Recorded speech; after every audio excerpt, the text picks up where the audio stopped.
5, 4, 3, 2, 1, 0.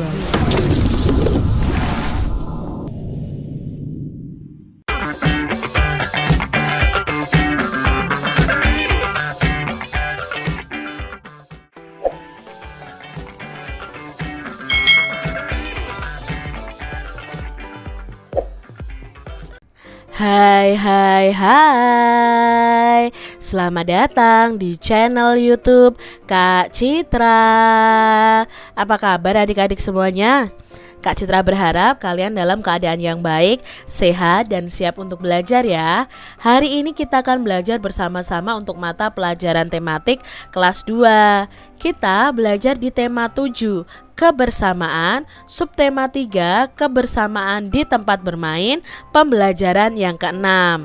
Mari adik-adik kita belajar dengan penuh semangat ya. Adik-adik perhatikan gambar berikut ini. Bermain di halaman rumah. Seusai sekolah, teman-teman Siti pergi ke rumah Siti. Rumah teman-teman Siti ini saling berdekatan. Mereka bermain di halaman. Siti dan teman-temannya bermain berburu hewan. Apa itu permainan berburu hewan adik-adik? Lalu bagaimana ya cara memainkannya? Mari kita simak penjelasan tentang permainan berburu hewan berikut ini. Latar belakang permainan berburu hewan ini adik-adik. Permainan ini itu dibuat untuk mengisi waktu luang pada sore hari, yaitu dengan cara menirukan orang yang sedang berburu binatang dengan cara melempar benda untuk menangkap binatang tersebut. Pemainnya adalah biasanya ya pemain atau pesertanya itu semua umur, baik anak-anak maupun orang dewasa juga bisa ikut bermain permainan ini. Pesertanya itu sekitar 5-10 orang sesuai banyaknya peserta yang akan memainkannya. Jalannya permainan bagaimana? Nah, pertama kali itu diawali dengan cara diundi atau hom pimpa alayum gambreng po ipah pakai baju rombeng, misalnya seperti itu ya adik-adik ya. Nah, untuk hom pimpah itu kalian harus mencari 2 orang yang menjadi pemburu dan sisanya itu menjadi binatang sebagai sasarannya. Nah, nanti si pemburu ini bertugas untuk memburu binatang dan menangkap binatang yang ada. Dengan cara apa? Dengan cara melempar bola ya kepada hewan. Nah, nanti kalau misalnya hewannya itu terkena lemparan bola, itu artinya sudah tertangkap. Nah, dalam permainan ini yang menang adalah peserta yang paling terakhir berada di lapangan permainan.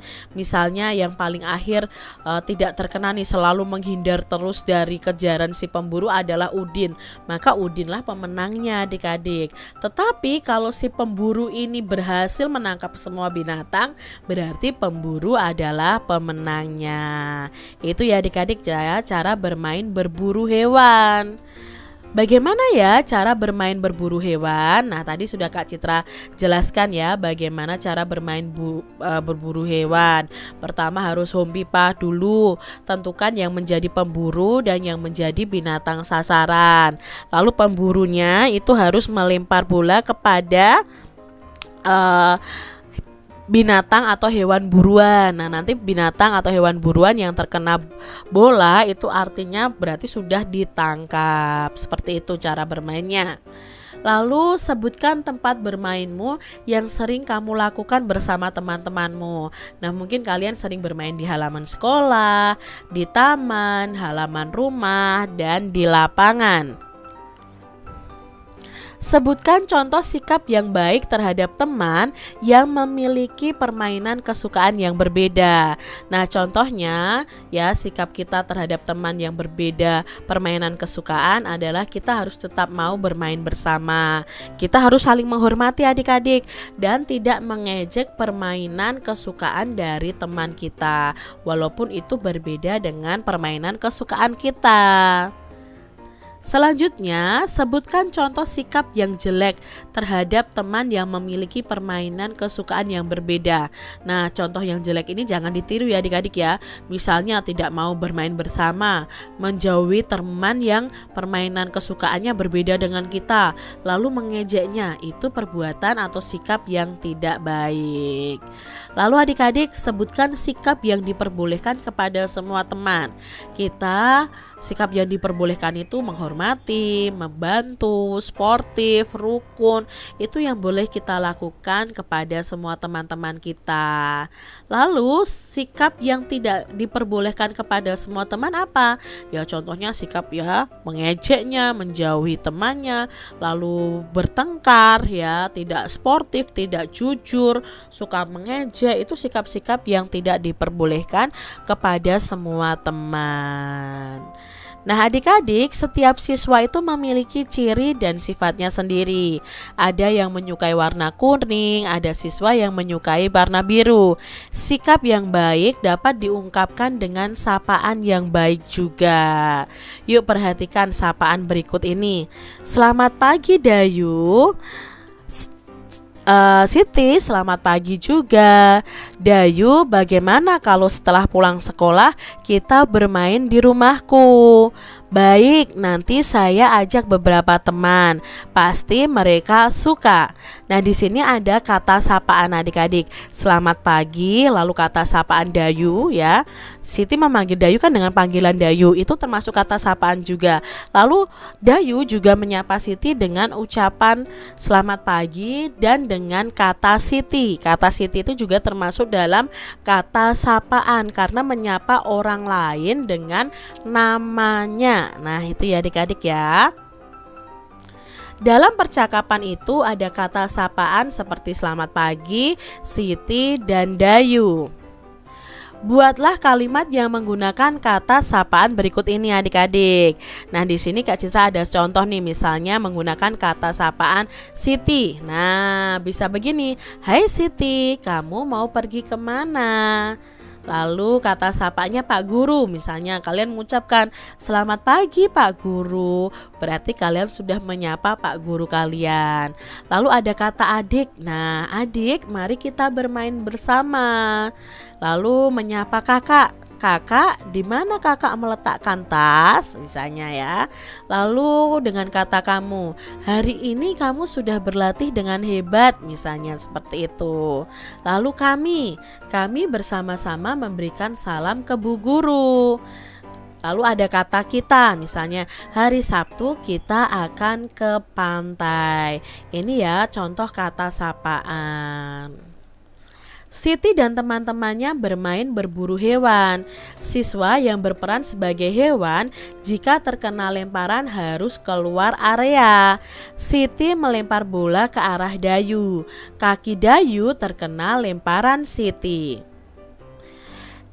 Nyatakan seekor hewan berikut dalam bentuk pecahan dari kumpulannya adik-adik. Nah tadi kan bermain berburu hewan. Nah sekarang kita belajar nih tentang bentuk pecahan dari hewan-hewan dari kumpulannya adik-adik. Yang pertama nih gambarnya, Pak Tony menangkap seekor rusa. Seekor rusa dari kumpulan rusa di samping ini dapat dinyatakan dengan pecahan karena di sini ada 3 ekor rusa dan yang ditangkap Pak Tony itu hanya ada 1, maka 1 ekor rusa dari kumpulan ekor rusa yang ada bisa dinyatakan dengan pecahan 1/3 karena yang ditangkap hanya 1 dari 3 rusa yang ada. Lalu yang kedua ada kelinci. Nah di sini ada 2 kelinci ya adik-adik ya. Pak Ahmad menangkap seekor kelinci. Seekor kelinci dari kumpulan di samping dapat dinyatakan dengan pecahan. Seekor kelinci itu berarti 1 ya dari 2 kelinci. Maka 1 ekor kelinci itu dianggap 1/2 bagian atau 1 kelinci dari 2 kelinci yang ada. Lalu berikutnya adik-adik, Pak Mahmud menangkap seekor ayam. Seekor ayam dari kumpulan di samping dapat dinyatakan dengan pecahan. Nah, kumpulan ayamnya ada 4. Hanya ada seekor ayam dari kumpulan ini ya yang ditangkap oleh Pak Mahmud. Berarti satu ayam dari kumpulan yang ada itu bisa dinyatakan dengan pecahan 1/4. Berarti yang ditangkap satu bagian, satu ayam dari 4 ayam yang ada. Selanjutnya ada gambar kucing nih adik-adik. Banyaknya kucing abu-abu di samping dapat dinyatakan dengan pecahan. Nah, karena banyak kucingnya ini hanya ada satu dari kucing abu-abunya hanya ada satu dari 2 kucing yang ada, maka kucing abu-abu ini dapat dinyatakan dengan pecahan 1/2. Soal berikutnya adik-adik, Pak Somad memiliki 2 ekor kambing. Seekor kambingnya dijual. Kambing yang dijual dapat dinyatakan dengan pecahan, maka pecahannya adalah 1/2 karena 1 ekor kambing yang dijual dari 2 ekor kambing yang ada. Mudah ya adik-adik ya. Nah, pasangkan antara pecahan dan gambar yang sesuai.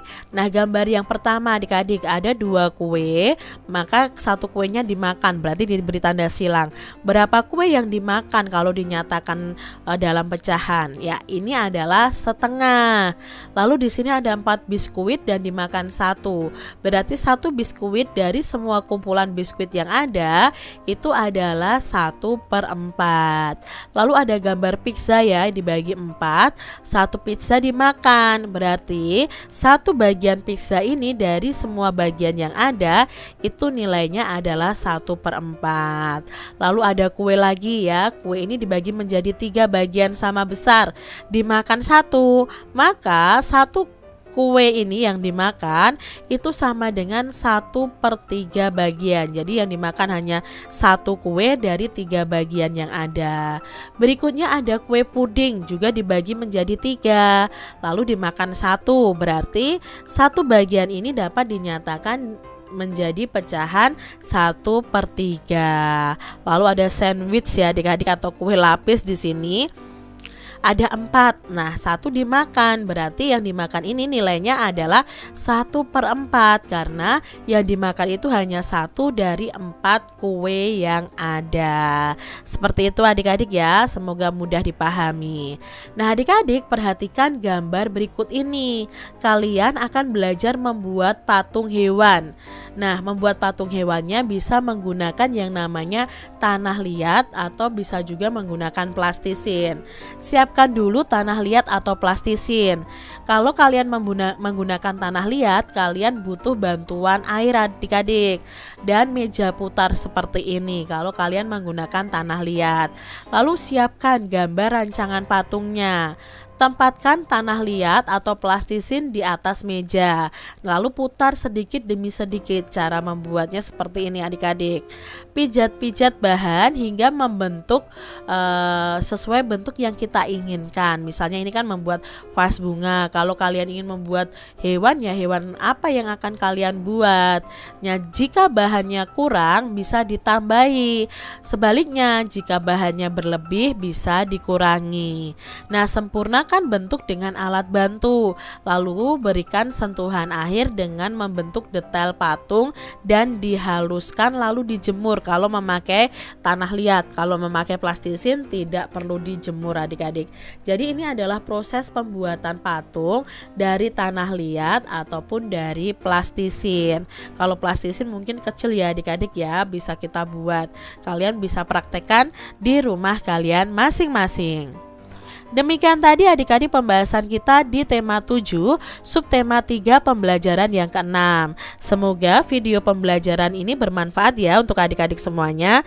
Dan sampai jumpa lagi di video pembelajaran Kak Citra selanjutnya. Tuhan memberkati.